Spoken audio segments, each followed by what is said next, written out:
జేఎన్టీలో ఏర్పాటు చేసిన strong room లో కౌంటింగ్ కేంద్రాల వద్ద అత్యంత పటిష్టమైన భద్రత ఉందని అడిషనల్ ఎస్పీ లక్ష్మీనారాయణ రెడ్డి తెలిపారు.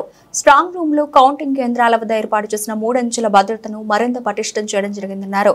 స్ట్రాంగ్ రూమ్ లో ఏర్పాటు చేసిన చోట ఒక ఎంట్రీ, ఒక ఎగ్జిట్ మాత్రమే ఉంటుందన్నారు. కౌంటింగ్ వరకు అనునిత్యం అప్రమత్తంగా ఉంటూ గట్టి బందోబస్తు చర్యలు చేపట్టినట్లు వివరించారు. కౌంటింగ్ కేంద్రాల వద్ద ఎలాంటి నిబంధనలు పాటించాలి అన్నది ఇప్పటికే సంబంధిత రాజకీయ పార్టీలకు అభ్యర్థులకు వివరించారు. అనుమతులు లేకుండా ఎవరూ లోనికి వచ్చే అవకాశం లేదన్నారు. ఖచ్చితంగా నిబంధనలు పాటించాలి, నిబంధనలు పాటించకపోతే తగు చర్యలు ఉంటాయన్నారు. భద్రతా పరంగా అన్ని చర్యలు తీసుకున్నట్లు వివరించారు. కేరళ సాయుధ స్పెషల్ పోలీసులు, యార్ సాయుధ పోలీసులు మరియు సివిల్ పోలీసులు 3 అంచెల భద్రత ఉందన్నారు. అవాంఛనీయ ఘటనలకు, హింసకు తావు లేకుండా పటిష్ట చర్యలు తీసుకున్నట్లు వివరించారు.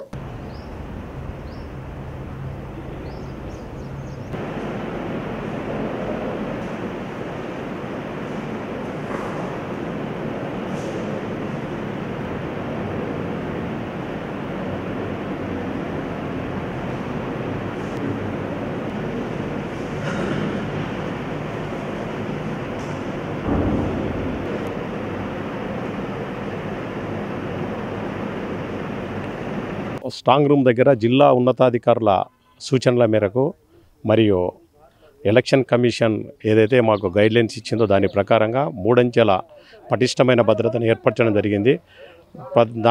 స్ట్రాంగ్ రూమ్స్లోనే కౌంటింగ్ హాల్ ఉన్నాయి కాబట్టి అక్కడ కూడా భద్రతను ఏర్పరచడం జరిగింది. ఇన్నర్ సైడ్ మొత్తం సెంట్రల్ సిఏపిఎఫ్ వాళ్ళతో అన్ని బిల్డింగ్లో వాళ్ళే ఉన్నారు. వాళ్ళు దాదాపు ప్రతి ఒక్క చోట ఎంట్రీ పాయింట్తో సహా వాళ్ళే సెక్యూరిటీ ఉన్నారు. తర్వాత 100 మీటర్స్లో ఏఆర్ గార్డ్స్తో 9 గార్డులతో సెక్యూరిటీని ఏర్పరచడం జరిగింది.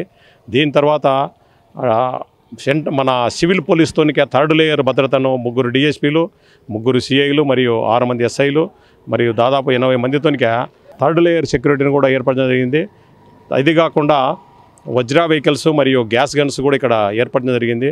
ఫైర్ టెండర్స్ 2 బిల్డింగుల దగ్గరనే పెట్టేసి దాదాపు షిఫ్ట్కి ఒక ఎస్ఐ 6 మంది ప్రతి ఒక్క ఫైర్ టెండర్ దగ్గర నియమించడం జరిగింది. అలాగే మెయిన్ గేట్ నందు భద్రతా సిబ్బంది దాదాపు 15 మందిని ఏర్పరచడం జరిగింది. వాళ్ళు కాకుండా ఒక 5 మంది డిఎఫ్ఎండి తీసుకొని బీడీ టీం వాళ్ళు ఉన్నారు. వాళ్ళు ప్రతి ఒక్కరిని ఐడి కార్డ్స్ మరియు వెహికల్స్ను క్షుణ్ణంగా తనిఖీ చేసి ఆథరైజ్డ్ పర్సన్స్ మాత్రమే లోపలికి అలౌ చేయడం జరుగుతున్నది. అనాథరైజ్డ్ అయితే మనుషులను కానీ లేకుంటే వెహికల్స్ కానీ అలౌ చేయకుండా చేయడం జరిగింది. ఇది కాకుండా కలెక్టర్ గారు ఈ జేఎన్టీయూ క్యాంపస్ను నో ఫ్లై జోన్గా డిక్లేర్ చేయడం జరిగింది. దానివలన ఈ డ్రోన్ కెమెరాలు కానీ లేకుంటే బెలూన్స్ కానీ ఎగరకుండా పటిష్టమైన చర్యలు తీసుకోవడం జరిగింది. బయట కూడా సెంటర్లో ఆర్ఏఎఫ్ వచ్చింది, వాళ్ళ పోలీసుతో కూడా భద్రత ఏర్పరచడం జరిగింది. మరియు ఏదైతే ఈ కాంపౌండ్ వాల్ ఉందో కాంపౌండ్ వాల్ చుట్టూ కూడా భద్రతను పెట్టడం జరిగింది. అలా కాకుండా పెట్రోలింగ్ పార్టీ కూడా డైలీ ఫుడ్ పెట్రోలింగ్ మరియు వెహికల్తో పెట్రోలింగ్ కూడా వాళ్ళు అనునిత్యము ఈ యొక్క క్యాంపస్ చుట్టూ ఎలాంటి అనుమానిత వ్యక్తులు కానీ లేకుంటే అనుమానిత వెహికల్స్ కానీ లేకుండా వాళ్ళు ప్రతి ఒక్కరూ ఉన్నతాధికారుల సూపర్విజన్లతో అనునిత్యము డ్యూటీ చేస్తున్నారు. అలాగే ఉన్నతాధికారులు కూడా ప్రతిరోజు ఈ యొక్క ఈవీఎంను తనిఖీ చేయడం జరుగుతున్నది.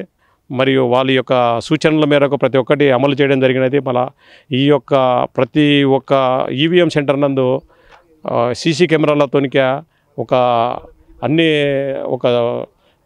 వ్యూ పాయింట్ను ఏర్పడడం జరిగింది. ప్రతి ఒక్కరు అక్కడ అనునిత్యం 24 అవర్స్ ఇక్కడ ఏం జరిగినా కూడా అక్కడ చూడడానికి ఆస్కారం ఉంటుంది. కాబట్టి ఎవరైనా కూడా క్యాండిడేట్స్ వచ్చినా కూడా అక్కడ చూడడానికి అవకాశం కల్పించారు.